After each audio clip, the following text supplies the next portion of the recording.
26일 화요일 정봉주 품격시대 첫 번째 이슈 들어갑니다.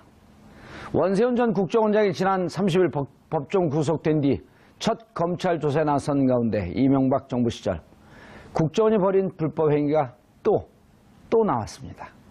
모든 방법을 총동원해 여야 인사 제압 활동을 벌인 정황이 발견된 건데요. 이런 불법 행위를 벌인 명분은 딱 하나, 정부를 비판했다는 거였습니다. 이명박 정부 시절 우린 대체 어떤 나라에서 살고 있었던 걸까요? 이 문제와 관련해 전문가 두 분 모시고 말씀 나눠보도록 하겠습니다. 조대진 변호사 자리하셨습니다. 안녕하십니까. 예, 그 시절 어떤 나라에 살고 있었습니까? 그 시절 힘든 나라에 살고 있었던 것 같습니다. 야만의 시절. 네. 우리는 짐승의 통제를 받고 있었다. 그렇습니다. 힘들었던 것 같습니다. 곤충인가요? 짐승. 자, 최민희 더불어민주당 의원 자리하셨습니다. 안녕하세요. 예, 지난번도 의원, 앞으로도 의원. 네, 해병대 의원이요. 예, 한 번 의원은 영원한 의원. 네. 예, 해병대 가시겠어요? 네. 네? 아니요? 자, 조 변호사님. 네. 오늘 검찰 출두하는 원세훈 원장 보셨어요? 네, 뭐 그 얼굴을 좀 많이 가린 듯한 표정이긴 했는데요. 예. 그래도 이제 옆으로 나오는 언뜻 나오는 표정들은 좀 봤습니다. 예. 근데 뭐 멘탈 붕괴죠. 그리고 뭐 대부분 뭐 상상할 수 없으시겠지만 한 번 수감 생활을 한 뒤에 예. 다시 파기환송돼서 제 선고를 받고 법정 구속이 돼 있는 상태에서 그것만 해도 견디기 힘든데 또 다른 죄 때문에 조사를 받으러 가는 그 첫 번째 날. 예. 정말 뭐 죽고 싶을 정도일 겁니다. 아마. 조대진 변호사는 오늘 저녁에 소주 잘 넘어가실 것 같아요. 아, 예, 예. 참 좋아하세요. 근데 이게 인과응보 아니에요? 인과응보. 그렇죠. 죄를 지은 자는 반드시 그 죄에 대한 대가를 치러야 한다. 그렇죠. 뭐 사필 규정이고 본인이 엎질러 놨던 물 이제 자기가 닦는 거죠. 그리고 예. 이제 남의 바지에 묻기 전에 자기가 닦는 거고요. 이제 그거를 억울해할 수도 있는데 안 걸린 거는 뭐 운이 좋았던 거지 본인이 옳아서 안 걸린 게 아니었거든요. 예. 이제 적발됐으니 관련해서 충분히 진술하고 그에 관련된 응당의 대가를 받으셔야 예. 될 것 같습니다. 자, 어떤 혐의로 나온 건가요?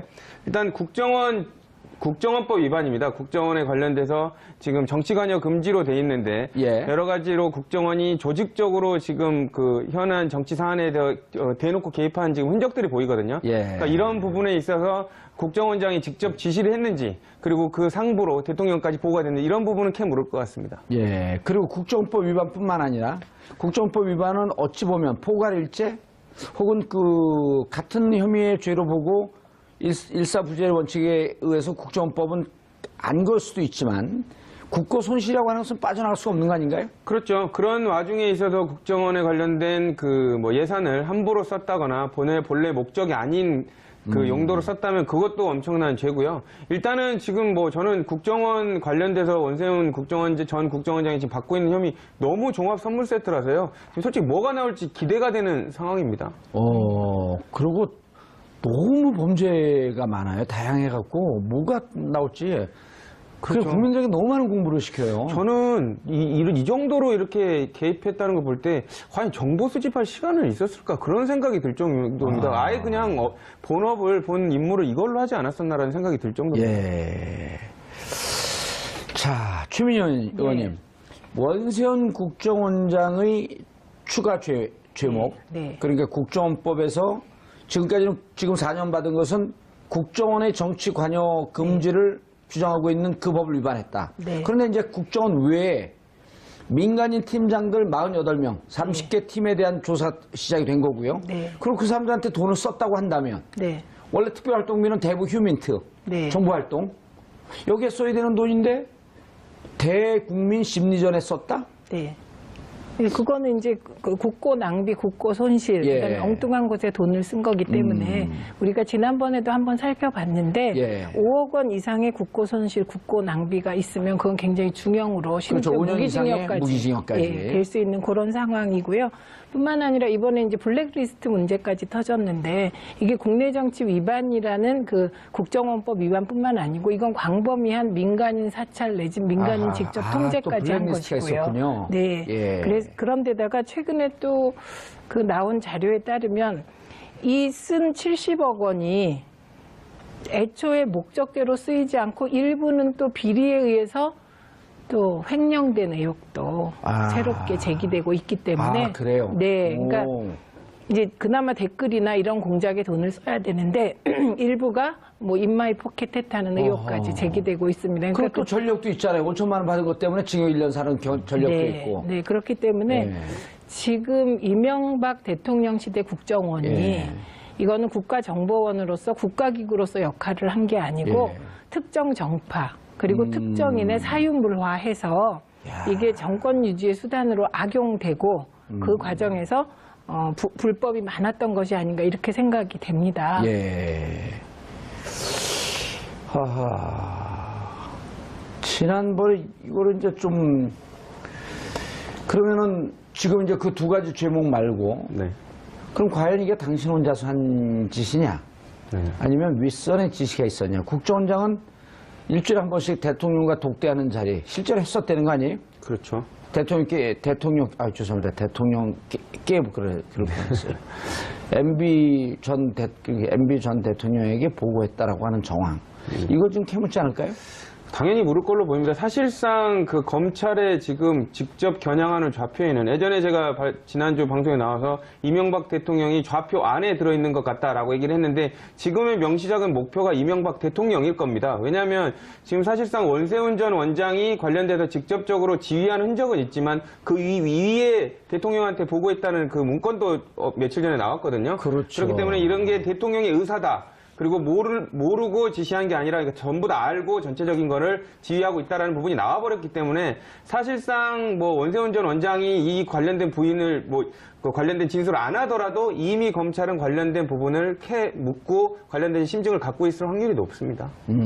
검찰은 이미 어느 정도 파악이 됐다. 그리고 국정원 개혁특위에서 자료를 넘겨주면서 다 공개를 하지는 않았잖아요. 그 공개할 수 없는 내용 아니에요. 그리고 여기에는 원세훈 혹은 MB의 피의사실이 있게 되면 노출하게 되면 그 피의사실 유출 이런 거로 또 위반되는 거 아니에요? 그렇죠. 뭐 공인이니까 어느 정도는 보도에 의해서 알려질 걸 전제로 한다고 하더라도 국정원 관련된 태스크포스가 지금 발표한 거는 어느 정도 본인이 너무 뭐 억울하다고 표명할 수 있기 때문에 이런 부분들을 국민도 알아라는 차원에서 아주 일부분만 공개한 것이기 때문에 사실상 검찰에 넘어간 거는 더 큰 건더기가 있을 가능성이 높죠. 예. 하하, 최민희 의원님. 근데 이제, 우리, 이제 TBS에서 나와서 얘기도 했고, 정두원 의원이 또 이제 제가 하는 방송에 고정으로 나오거든요. 예.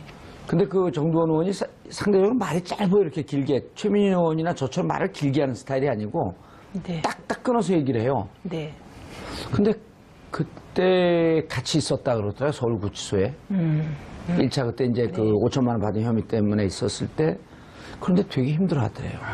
그러니까 이게 징역살이가요. 두 번째가 힘들고 또 고위직이면 고위직이었을수록 힘듭니다. 그렇죠. 손에 쥐어 있는 게 많으니까. 네, 힘든데 이분이 이제 원세훈 전 국정원장은 지금 비로소 정권 교체가 됐다는 걸 뼈저리게 느낄 것 같아요. 예. 왜냐하면 뭐 그전에도 댓글 수사 있었잖아요. 근데 댓글 수사를 제대로 하려는 검찰총장을 옷을 벗기면서까지 댓글 수사를 축소한 게 이전 정권이었잖아요. 그 2013년 일인데. 그렇죠. 그러니까 이제 다 끝났다고 생각했다가 이제 진짜 칼끝이 원세훈 전 원장을 향하다 보니 정말 그 심리적 충격은 공황 상태일 것 같고요. 또 중요한 건 이분은 갈림길에 서 있잖아요.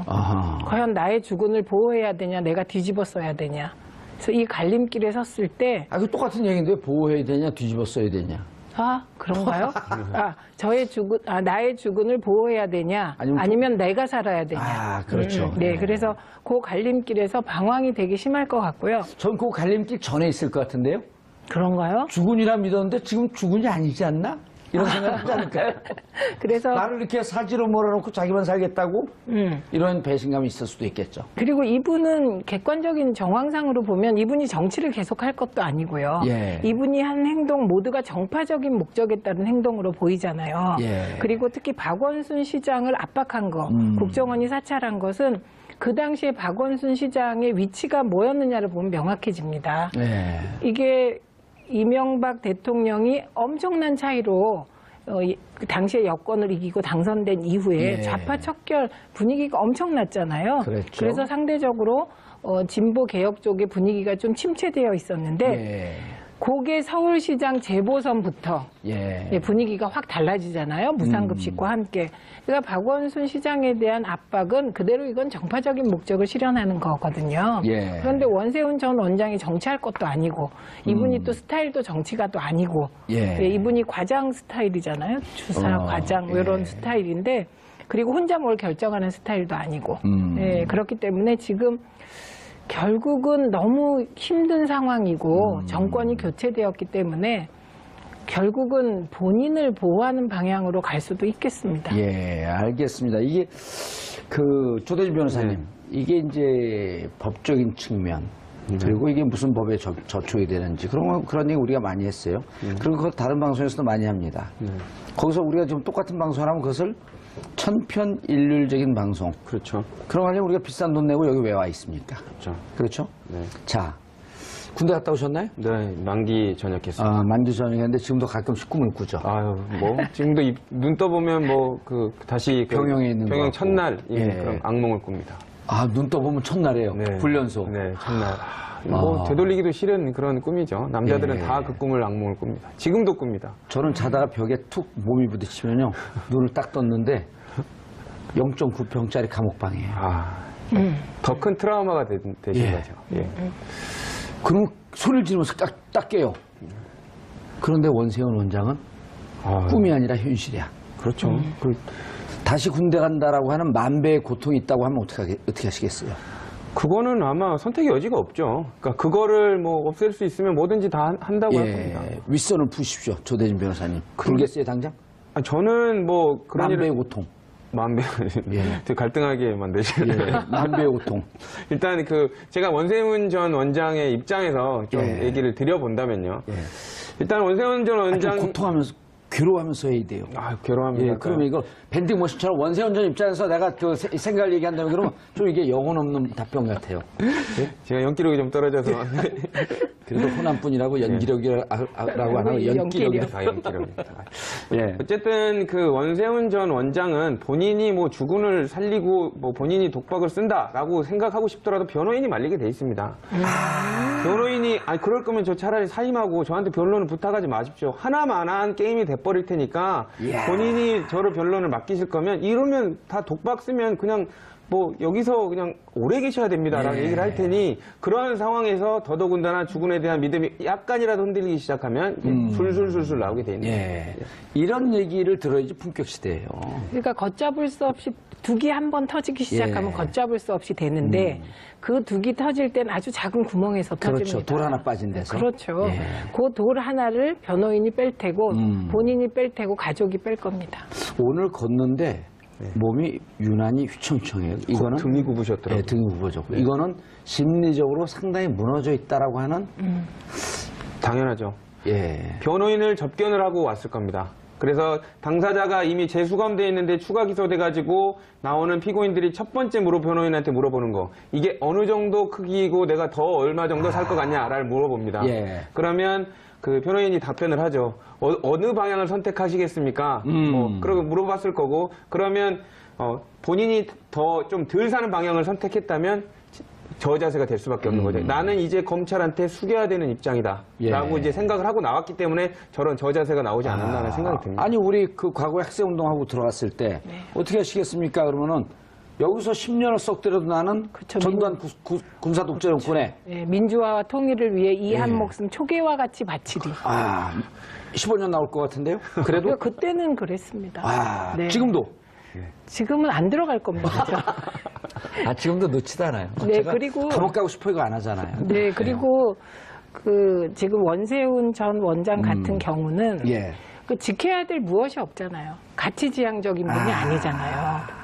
네, 그렇기 때문에 그러네요. 저는 무너질 수 있다고 생각합니다. 그러니까 지켜야 될 무엇, 예를 네. 들고 보수의 가치, 네. 아니면 현재 지금 다시 집권할 가능성이 있는 MB, 네. 혹은 무죄를 받을 가능성이 있는 박근혜 전 대통령, 네. 이걸 지키는 것이 아니고 네. 이미 이거는 다 흘러간 물이고 그렇죠. 흘러간 물도 그냥 물이 아니라 아주 그냥 쾌쾌히 썩은 물이 됐거든요. 네. 근데 내가 지켜야 될 것이 없죠? 없고 없죠. 그렇기 때문에 4년형을 받았을 때 이 종이를 쥐고 이렇게 떨던 사람이 있었어요.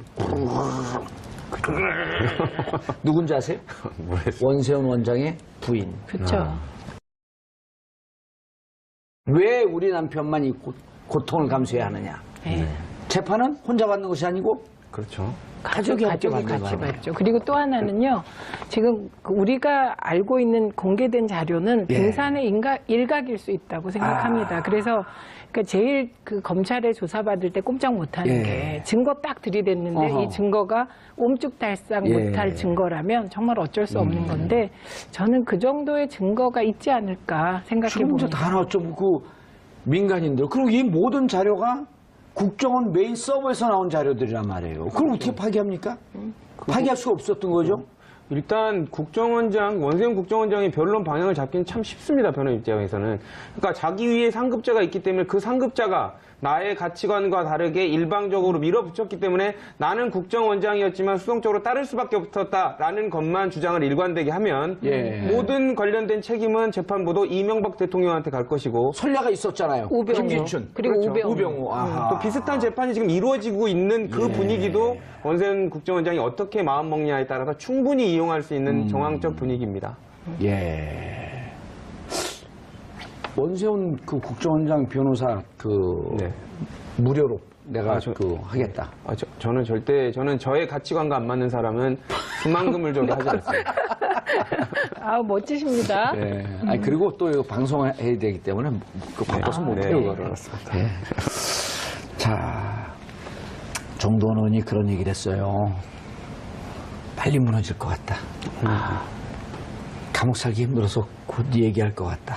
근데 저는요, 빨리 지금 한반도도 좀 위기 상황이고, 예. 그리고 그러니까 빨리 지금 진실을 밝히시고, 그렇죠. 예, 이 사안을 빨리 끝냈으면 좋겠습니다. 이게 애국하는 길인 것 같아요. 예, 그래, MB 문제 빨리 털고 가야죠, 네, 우리가. 네. 그리고 갈 사람들이 이게 이런 거 비정상의 정상화라고 하는 것은 네. 뭐냐면 감옥 갈 사람은 가고 안 갈 사람은 안 가고 네. 그렇습니다. 그런 거죠. 주민이 원도로 지금 감옥 가라면 이상하잖아요. 그렇죠. 근데 얘도 들지 말아주세요.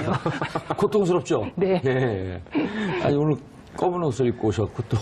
아, 네. 파란 나비이신. 네, 저 네, 파란색인데, 파란- 예. 여기 파란색. 알겠습니다. 그런데 이제 그러면, 상당히 MB 측에서 지금 불안해하는 것 같다라고 하는 얘기까지 했어요? 네. 정도원 의원이? 네. 저는 보기에는 변호사들도 이제 어떤 부분이 이제 누군가가 기소가 되고 조사를 받을 때 주변 사람들의 반응을 보면 대충 그림이 나옵니다. 예. 만약에 이명박 대통령이 전혀 MB 측이 문제가 없고 본인이 관여한 흔적이 없었다면 입장을 내놓을 필요도 없거든요. 근데 예. 부산을 떠는 거 이게 오히려 더 의심스럽습니다.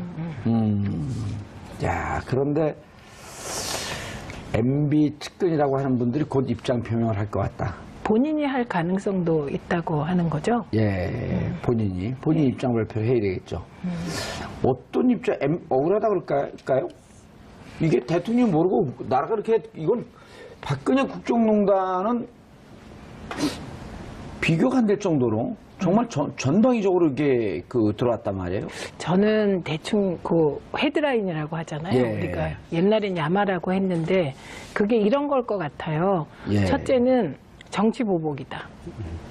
네, 그래서 지금 할 내용도 국정원이 왜 되게 그 노무현 전 대통령에 관한 그 마타도와 방향을 정했잖아요. 예. 그게 키워드가 두 개입니다. 예. 하나가 뇌물이라는 키워드고요. 아하. 또 하나가 가족 책임이라는 키워드입니다. 아. 그래서 저는 요 키워드 플러스 정치 보복을 다시 활용할 것 같습니다. 예.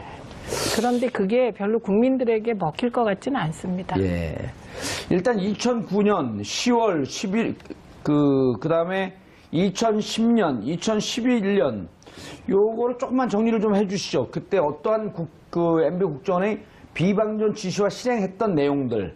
예, 구체적으로 좀, 최 의원님, 좀 정리 좀 해주시죠. 네, 이게 2009년 5월에는요. 예. 화면에 곧 뜰 수도 있는데 2009년 5월에는 예, 화면에 떴네요. 예.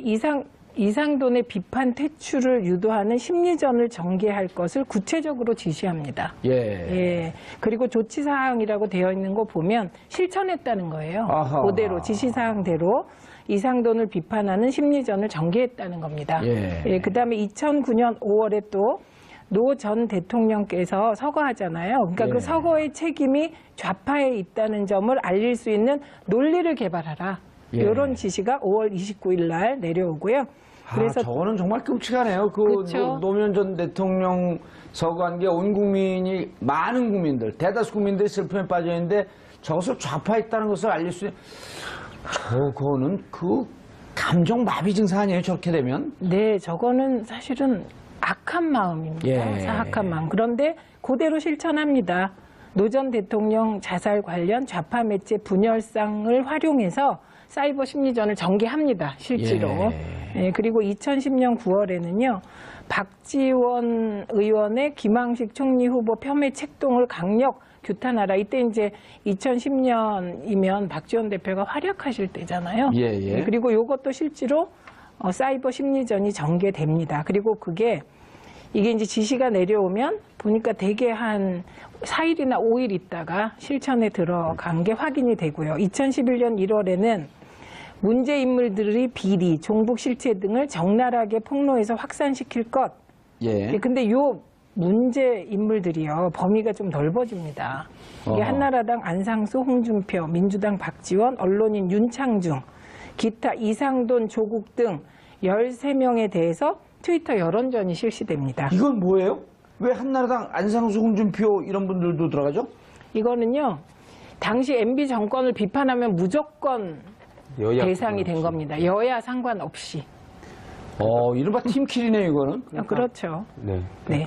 본인들 오호. 정권에 마음에 안 들면 그냥 다 포함시켰던 것으로 보입니다. 네, 네. 그리고 이야. 요때 2011년에 들어서면, 그리고 그 전에도 그랬지만 박근혜 전 대통령이 예. 여당 속의 야당, 그래갖고 위치를 확고히 한 이유입니다. 그렇기 때문에 여당 내에서도 MB 주변 측근을 제외한 나머지 좀 비판적인 발언을 하면 다 사이버 심리전의 대상이 됐던 거죠. 그리고 총선 앞두고 이제 총선 얼마 안 남았으니까 연말 대선을 위해서도 하자. 그래서 심리 전단이 본격적으로 활동하고요. 예. 트위터 전담팀이 2012년 2월에 생깁니다. 트위터. 그러니까 요 팀들이 지금 1차 지금 조대진 변호사님. 네. 2012년에 활동한 이 팀들이 그렇죠. 이 팀들 때문에 지금 4년 받은 거죠. 그렇죠. 네. 요 팀들 때문에. 그렇기 때문에 이제 추가적으로 그 국정원 관련된 외곽 조직이 선거라든지 여론에 미쳤다는 부분이 그 이전의 시절에 관련된 거는 아직 수사가 안 됐지만 추가로 수사된다면 추가의 여죄로 아마 추가 기소가 될 가능성이 높아 보입니다. 왜냐하면 행동의 습성이나 방식은 거의 똑같았을 가능성이 높고요. 예. 이런 사람들 조사하는 과정에서 더 구체적인 실행하는 모습들이 나올 수가 있거든요. 그렇기 때문에 아마 좌불 안 석일 것 같습니다. 예. 야. 그런데 이제 비판 세력이 여야 불문하고 무차별 인신공격 심리전도 전개했어요. 네. 이때 이제 총선 앞두고 본격적으로 이게 진행이 된 것 같은데 주요 인사 송영길, 박지원, 이상돈, 홍준표, 정두원, 원희룡, 윤창중. 근데 어머나 죄송합니다. 네. 여기서 이제 특이한 사람이 윤창중 대변인이 좀 눈에 띄는데요. 당시에는 보수편을 들고는 있었지만 사실상 이명박 대통령에 대해서는 이제 비판적인 논조로 계속 박근혜 전 대통령의 그 편을 들었었거든요. 예. 그렇기 때문에 같은 보수지만 그건 모르겠고 어쨌든 우리한테는 불편한 사람 이렇게 지금 테두리를 지었던 것 같습니다. 그게 좋네요. 그건 모르겠고. 네. 그래서 근데 거기 아몰랑. 아몰랑. 아몰랑 맞고요. 거기 보면 이제 조국 교수가 있잖아요. 예. 그런데 교수라는 양의 탈을 쓰고 체제 변혁을 노리는 대한민국의 늑대다. 대한민국의 늑대다. 근데 양의 탈을 쓴 늑대. 근데 양두구육. 그러네요. 예. 근데 조국 교수는 늑대하고는 좀 거리가 있는 것 같습니다. 그러니까 이 사이버 심리 전단은 되게 이렇게 수준이 낮고 비유도 적절치 않죠. 수준 보면 그 김여진 씨하고 합성 사진이요. 그런 합성 사진. 그게 당시 국정원의 모든 것을 얘기해 준 거예요. 그 어떻게 자, 그러니까 실패한 겁니다. 그러니까 실패한 공작. 작전을 하더라도 좀 수준이 높았으면 그래도 국정원이 이렇게 수준 높은 비판이나 공작을 했겠구나라고 믿었을 텐데 예. 지금 해보면 어디 이런 그 극우 성향의 사이트에서 나오는 것보다도 더 못한 유치한 짓을 했다는 것 자체가 정말 부끄럽죠. 그리고 조국 민정수석 같은 경우에는 당시에 정치적인 의견을 내면 댓글들이 페이스북이나 무슨 그 누리꾼들한테 엄청 달렸었거든요. 근데 예. 그런 부분들이 정치적 견해에 대한 비판적인 의견이 아니라 모멸감을 주는 거, 뭐 강의는 안 하냐, 뭐 이런 식의 모멸감을 주는 그런 댓글들이 많아서 사실상 이런 것도 국정원의 작품이라고 봐야죠. 예. 조국 교수 같은 경우는 그 피인용 횟수가 계속 1등을 하잖아요. 논문을 하도 많이 쓰고 연구를 많이 하고 그러니까. 예? 그렇죠. 못하는 게 뭔지 모르겠어요, 조국 교수는. 얼굴도 잘생기시고. 예, 키도 크고. 예. 그러니까요. 예, 그래서 음성도 좋으시고. 자괴감을 느낍니다. 예, 뭘 자괴감을 느껴요. 이건 제가 말씀드리면 나름 멋지십니다. 아, 감사합니다. 예. 저희 어머니 이후로 처음입니다. 저번 쪼크도 잘하고. 그 진심이죠, 근데 네. 쪼크가 아니라. 아닙니다. 자, 근데 우리가 지금 이렇게 이상하게 MB 얘기가 나오면 웃음이 자꾸 나와요. 예? MB 얘기가 나오면 웃음이 나와요, 웃음이. 그 MB 때문에 감옥 가시지 않았어요? 아이, 저희는 다 또 용서해요. 네. 그럼요. 아니, 우리는 사람이 미운 거 아니에요. 사람 밉지 않고 그들의 한 그 비불법적 행위. 네. 이런 거 좀 뭐 사람이 뭐가 믿겠어요. 가끔가다 뭐 이제 짐승을 미워할 수는 있는데 사람은 안 미워요. 근데 이제 아까 조대진 변호사가 말씀하실 때 예. 뭐 과연 그 국가정보원이 정보 활동을 제대로 했겠냐 이런 말 하셨잖아요. 예. 근데 실제로 그때 국정원의 실수가 많았잖아요. 근데 국정원이 주력한 요 일 있잖아요. 댓글 달고 정파적인 행동을 하고 예. 요것도 결국은 잠깐 효과가 있는 것 같았지만 결국 실패한 공작이 되어버렸습니다. 그래서 예. 여기 지금 송영길, 박지원, 조국, 이상돈, 홍준표, 정두원 빼고 원희룡 뭐 전부 다 지금 잘 나가고 계세요. 예. 근데 그 마타도어가 효과가 없었다는 겁니다. 그렇죠. 그런데 이제 이런 비판 세력 제압 논리로 피해 본 적이 있다면 또 이득을 본 적이 있는데 이른바 이제 변희재 씨의 미디어워치 돈을 지원하고 심지어는 민간 업체들의 광고까지 따주고 이 내용을 청와대에 따박따박 보고했다는 거 아니에요? 네. 어렸을 때 우리 한 초등학교 1학년, 2학년 때는 이러고 싸우잖아요. 너 내 얘기할 때 웃었지. 너 나쁜 편. 너 안 놀아. 너 내 얘기할 때 박수 쳤지. 우리 편. 이리 와. 너 우리 편. 너 나쁜 편. 이런 거 같아요. 노는 게. 네, 수준이 되게 예? 편의자 너 우리 편. 돈 줄까? 예. 유치해요. 광고 줄게. 이리 와. 너 우리 편. 네. 조대진 미워. 저는 너 같은 조 씨가 조국 편. 저는 이제 변희재 씨를 상대방으로 해서 그 다른 분들을 대리해가지고 변희재 씨를 상대방으로 해서 소송을 여러 번 했었는데요. 예, 직접 여러 건 했습니다. 여러 예. 건 했었고 지금 나오고 있는 여러 그 문제들에 관련된 유사한 소송들이었습니다. 예. 근데 이제 느꼈던 게 뭐냐면 당시에 말씀 줬다시피 뭐 유력 매체도 아니고 그렇다고 유력 정치인도 아닌데 무슨 근거 없는 자신감으로 저렇게 세게 공격하느냐라는 그 내부적인 그 변호사들의 그런 얘기가 있었거든요. 이제 와서 만약에 이게 사실로 밝혀진다면 그 근거 없는 자신감의 근원이 국정원이었다는 얘기가 되는 것 같습니다. 아, 그 근자감. 네. 아하, 근거 없는 자신감. 근데 이 미디어워치뿐만 아니고요. 이후에도 비슷한 유형의 매체들이 많이 있지 않았습니까? 예. 그래서 그때 문제가 됐던 게 한 매체에 소위 진보 개혁적 인사들을 비난하는 기사가 실리면 그게 돌려가면서 실렸습니다. 그래서 저는 미디어워치뿐만 아니고 그 이름이 비슷비슷했고 예. 비슷한 기사를 이렇게 돌려가면서 실었던 그 매체들도 이번 기회에 좀 조사를 했으면 좋겠습니다. 그리고 이제 보면은 변희재 대표하고 제가 방송도 여러 번 같이 했어요. 예? 아, 그래요? 방송도 같이 하고 그랬는데 본인은 이런 정황에 대해서 국정원 도움 전혀 받지 않았다. 그러면은 이렇게 변희재 미디어워치에 도움을 줬다라고 누군가 얘기하면 이건 명예훼손을 했고 형사로 걸어야 되는 거 아니에요? 당연하죠. 근데 애플 민사? 이 소송 그게 좋아하시는 바로 그 법조인들이 보기에는 그 어느 정도 일정 부분은 캥기는 게 있다? 캥기는 게 있다라는 표현일 수도 있죠. 예. 그러니까 대한민국 사람들은 말로 하지 않고 고소로 하는 게 일단 그 특성입니다. 그렇기 예. 때문에 민사 소송을 받을 정도로 억울한 게 있으면 당연히 형사 소송을 전제로 했을 텐데 형사 고소를요. 근데 그걸 하지 않았다는 거.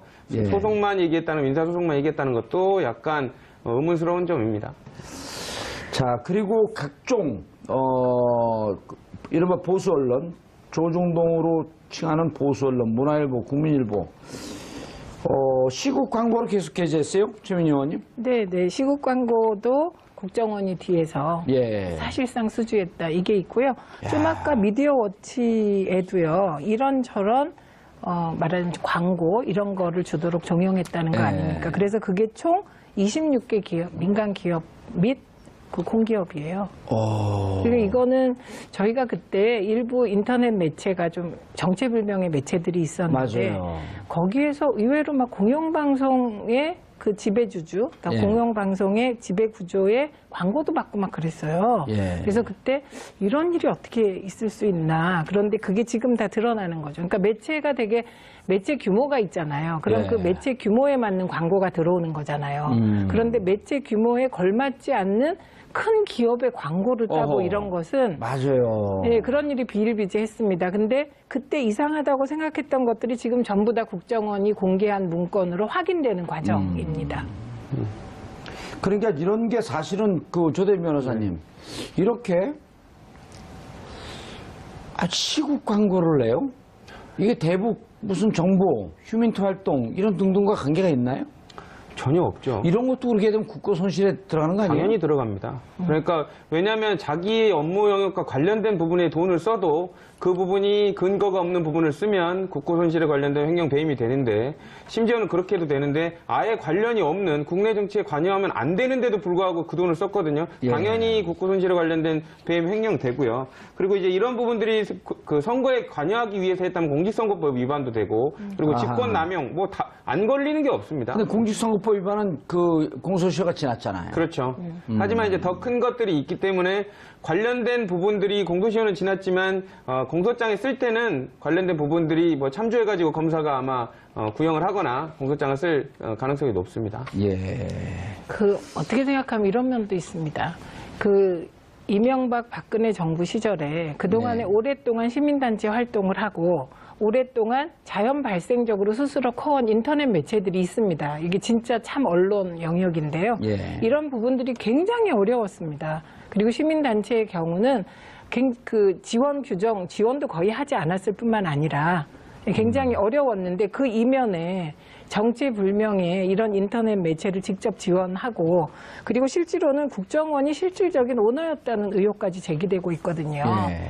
그러니까 이걸 보면서 저는 그때 이제 시민단체들이 얼마나 어렵게 운영을 하고 진짜 시민단체들이 그다음에 인터넷 매체들이 진짜 힘들었거든요. 그것도 모자라서 나중에 정부가 나서서 문화부가 그 시행령을 바꿔서 인터넷 매체를 규제하는 규제 법령까지 만들어요. 예. 예, 그러다가 그게 이제 우리 정부 들어서 지금 환원되는 과정인데 진짜 분노가입니다. 이걸 보면 진짜 그 언론 같지도 않은 언론들에 예. 이렇게 그 돈이 들어가고 그리고 정말 언론의 다양성을 위해서 뛰었던 참 인터넷 매체들은 그렇게 고생했다는 생각을 하면 예. 진짜 막 분노가 끓어오릅니다. 아니, 그리고 이명박 정부 시절도 그렇고, 박근혜 정부 시절도 그렇고, 이른바 이제 종편이 출범하고 그러면서 언론 지형이 기울었다. 네. 그래서 이제 그 자구지책으로 네.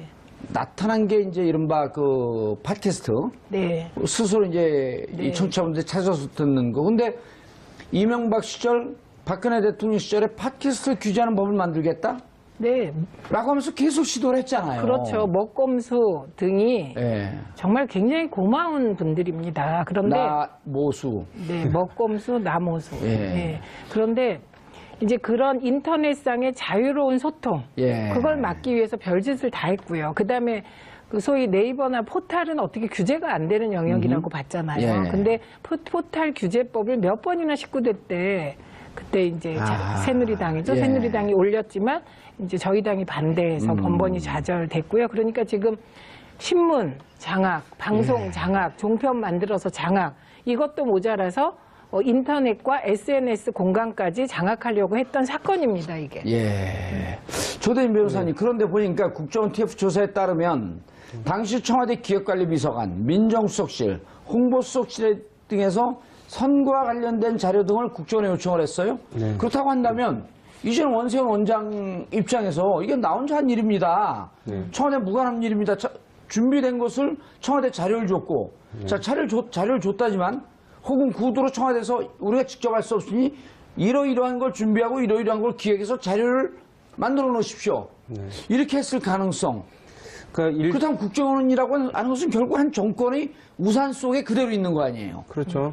그러니까 지금 뭐 아까도 말씀드렸지만 원세훈 전 원장이 그리고 지금 이 사건을 바라보는 모든 법조인들은 비슷하게 생각을 할 겁니다. 원세훈 전 원장의 변호인도 그렇고 기소하는 검사도 그렇고 판단하는 재판부도 한 생각이 뭐냐면 원세훈 전 국정원장이 무슨 혼자서 부귀영화를 누리겠다고 이런 거를 다 하겠느냐.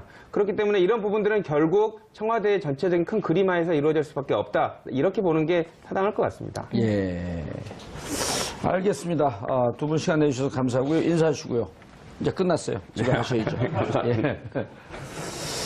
자, 오늘 법정에 출두하는 원세훈 전 국정원장의 모습은 보는 사람들의 모습에서 보는 사람들이 많은 생각을 하게끔 한 것 같습니다.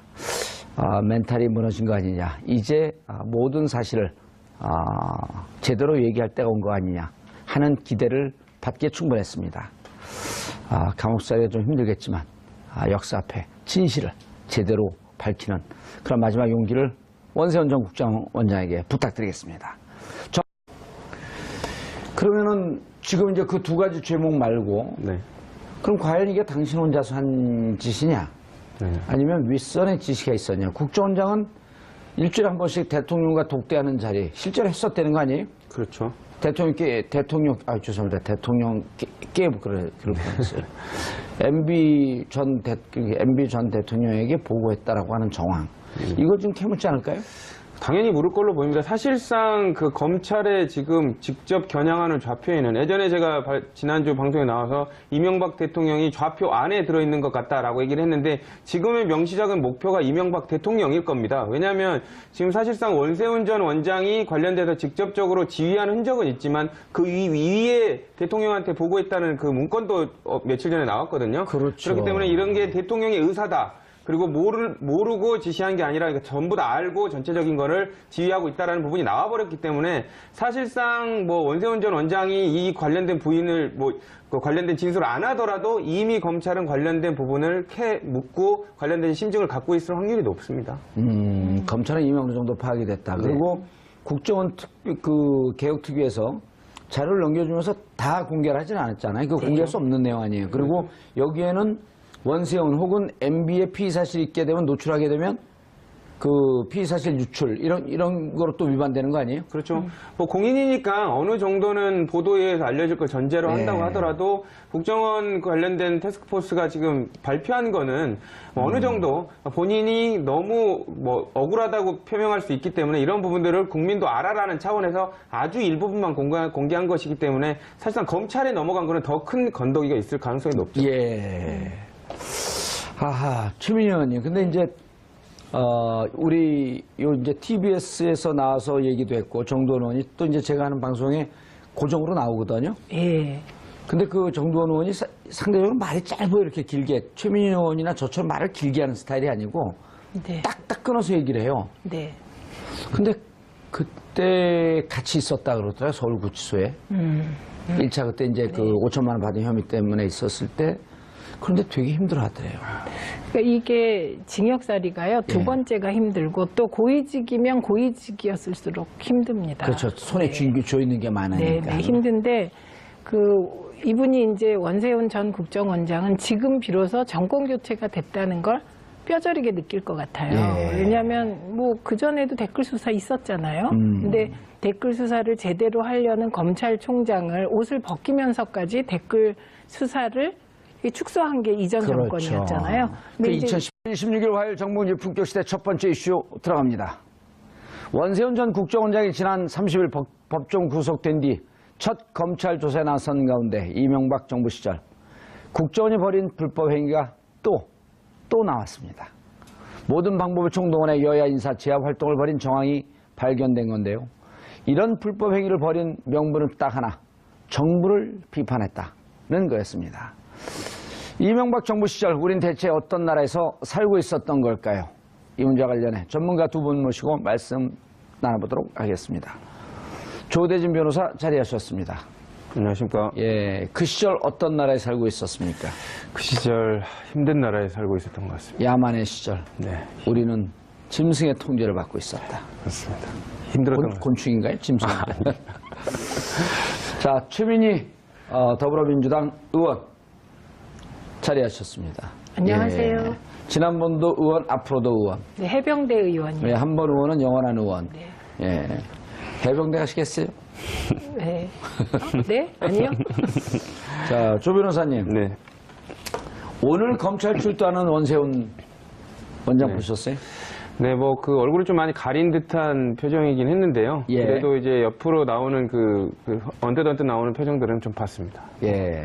근데 뭐 멘탈 붕괴죠. 그리고 뭐 대부분 뭐 상상할 수 없으시겠지만 한 번 수감 생활을 한 뒤에 예. 다시 파기환송돼서 제 선고를 받고 법정 구속이 돼 있는 상태에서 그것만 해도 견디기 힘든데 또 다른 죄 때문에 조사를 받으러 가는 그 첫 번째 날 예. 정말 뭐 죽고 싶을 정도일 겁니다. 아마. 조대진 변호사는 오늘 저녁에 소주 잘 넘어가실 것 같아요. 아, 예, 예.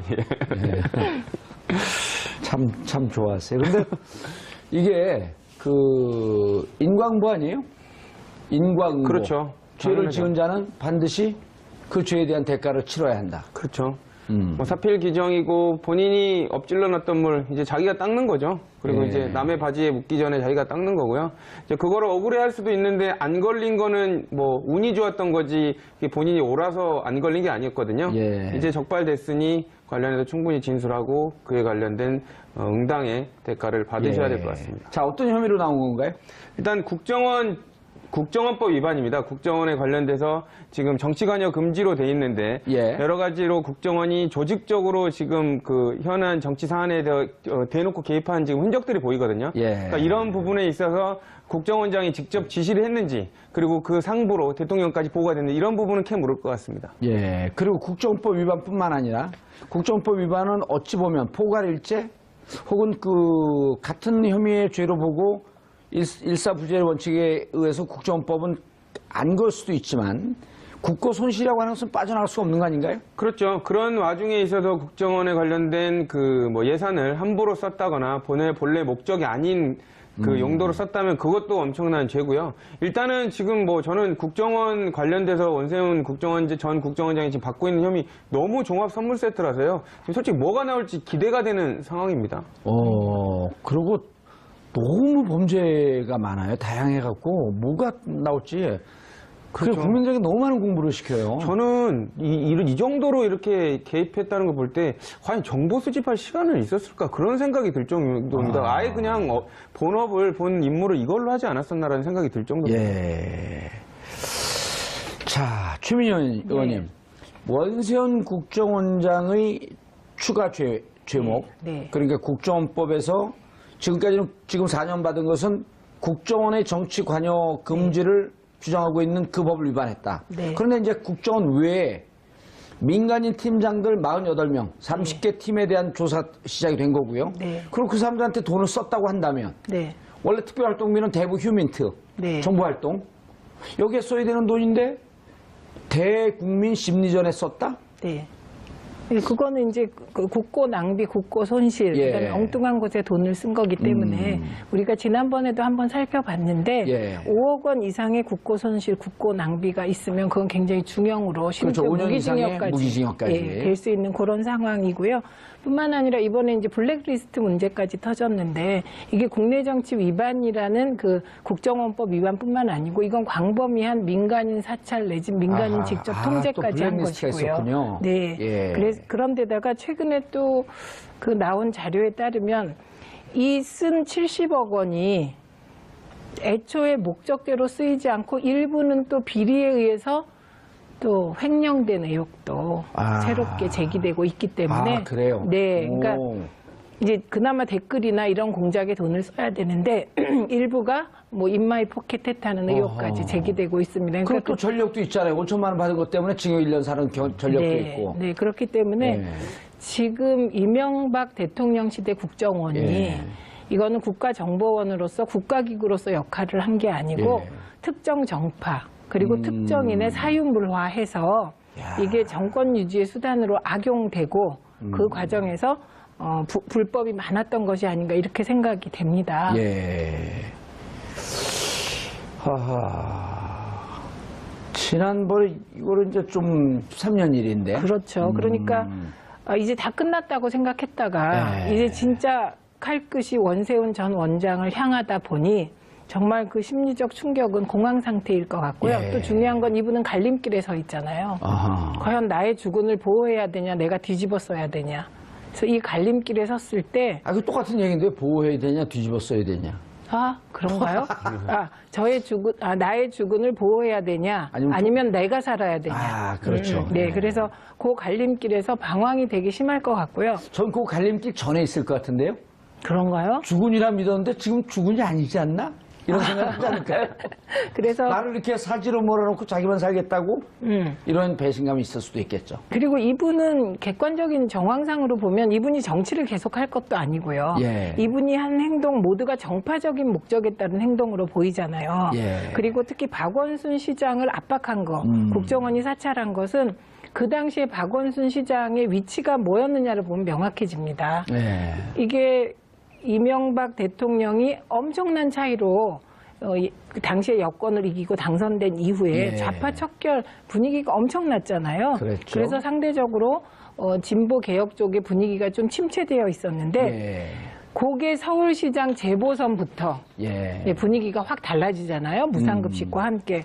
그러니까 박원순 시장에 대한 압박은 그대로 이건 정파적인 목적을 실현하는 거거든요. 예. 그런데 원세훈 전 원장이 정치할 것도 아니고 이분이 또 스타일도 정치가 또 아니고 예. 이분이 과장 스타일이잖아요. 주사, 과장 이런 예. 스타일인데 그리고 혼자 뭘 결정하는 스타일도 아니고 그렇기 때문에 지금 결국은 너무 힘든 상황이고 정권이 교체되었기 때문에 결국은 본인을 보호하는 방향으로 갈 수도 있겠습니다. 예, 알겠습니다. 이게 그 조대진 변호사님, 이게 이제 법적인 측면 그리고 이게 무슨 법에 저촉이 되는지 그런 얘기 우리가 많이 했어요. 그리고 그거 다른 방송에서도 많이 합니다. 거기서 우리가 지금 똑같은 방송을 하면 그것을 천편일률적인 방송. 그렇죠. 그런 거 하려면 우리가 비싼 돈 내고 여기 왜 와 있습니까? 그렇죠. 그렇죠? 네. 자, 군대 갔다 오셨나요? 네, 만기 전역했습니다. 아, 만기 전역했는데 지금도 가끔씩 꿈을 꾸죠. 아유, 뭐 지금도 눈 떠보면 뭐 다시 병영에 있는 병영 것 같고. 첫날 예. 그런 악몽을 꿉니다. 아, 눈 떠보면 첫날이에요. 네. 훈련소. 네, 첫날. 뭐 되돌리기도 싫은 그런 꿈이죠. 남자들은 예. 다 그 꿈을 악몽을 꿉니다. 지금도 꿉니다. 저는 자다가 벽에 툭 몸이 부딪히면요. 눈을 딱 떴는데 0.9평짜리 감옥방이에요. 더 큰 트라우마가 되신 예. 거죠. 예. 그럼 소리를 지르면서 딱 깨요. 그런데 원세훈 원장은 꿈이 아니라 현실이야. 그렇죠. 다시 군대 간다라고 하는 만 배의 고통이 있다고 하면 어떻게 하시겠어요? 그거는 아마 선택의 여지가 없죠. 그러니까 그거를 뭐 없앨 수 있으면 뭐든지 다 한다고 할 겁니다. 윗선을 푸십시오. 조대진 변호사님. 그러겠어요, 당장? 저는 뭐 그런 만 배의 고통. 만배 되게 갈등하게 만드시네. 만 배의 고통. 일단 제가 원세훈 전 원장의 입장에서 좀 얘기를 드려본다면요. 일단 원세훈 전 원장 고통하면서 괴로워하면서 해야 돼요. 괴로워합니다. 예, 그러면 이거 밴딩머신처럼 원세훈 전 입장에서 내가 그 생각을 얘기한다면 그러면 좀 이게 영혼 없는 답변 같아요. 제가 연기력이 좀 떨어져서 그래도 호남뿐이라고 연기력이라고 안 하고 연기력. 연기력입니다. 예. 어쨌든 원세훈 전 원장은 본인이 뭐 주군을 살리고 뭐 본인이 독박을 쓴다라고 생각하고 싶더라도 변호인이 말리게 돼 있습니다. 변호인이 그럴 거면 저 차라리 사임하고 저한테 변론을 부탁하지 마십시오. 하나만한 게임이 돼버릴 테니까 본인이 저를 변론을 맡기실 거면 이러면 다 독박 쓰면 그냥 뭐 여기서 그냥 오래 계셔야 됩니다라는 얘기를 할 테니 그러한 상황에서 더더군다나 주군에 대한 믿음이 약간이라도 흔들리기 시작하면 술술술술 나오게 돼 있는 거예요. 이런 얘기를 들어야지 품격 시대예요. 그러니까 걷잡을 수 없이 둑이 한 번 터지기 시작하면 걷잡을 수 없이 되는데 그 둑이 터질 땐 아주 작은 구멍에서 터집니다. 그렇죠. 돌 하나 빠진 데서. 그렇죠. 그 돌 하나를 변호인이 뺄 테고 본인이 뺄 테고 가족이 뺄 겁니다. 오늘 걷는데 몸이 유난히 휘청휘청해요. 이거는 등이 굽으셨더라고요. 네, 등이 굽어졌고 이거는 심리적으로 상당히 무너져 있다라고 하는 당연하죠. 예. 변호인을 접견을 하고 왔을 겁니다. 그래서 당사자가 이미 재수감돼 있는데 추가 기소돼가지고 나오는 피고인들이 첫 번째 변호인한테 물어보는 거. 이게 어느 정도 크기고 내가 더 얼마 정도 살 것 같냐를 물어봅니다. 예. 그러면 그 변호인이 답변을 하죠. 어느 방향을 선택하시겠습니까? 그러고 물어봤을 거고, 그러면 본인이 더 좀 덜 사는 방향을 선택했다면 저 자세가 될 수밖에 없는 거죠. 나는 이제 검찰한테 숙여야 되는 입장이다. 예. 라고 이제 생각을 하고 나왔기 때문에 저런 저 자세가 나오지 않았나라는 생각이 듭니다. 아니, 우리 그 과거 학생운동하고 들어갔을 때 어떻게 하시겠습니까? 그러면은 여기서 10년을 썩 들여도 나는 그쵸, 전두환 군사독재 정권에 예, 민주화와 통일을 위해 이 한 목숨 초계와 같이 바치리. 15년 나올 것 같은데요? 그래도? 그때는 그랬습니다. 네. 지금도? 지금은 안 들어갈 겁니다. 지금도 놓지도 않아요. 네, 제가 그리고 감옥 가고 싶어 이거 안 하잖아요. 네, 그리고 그 지금 원세훈 전 원장 같은 경우는 예. 그 지켜야 될 무엇이 없잖아요. 가치지향적인 분이 아니잖아요. 예, 그렇기 때문에 그러네요.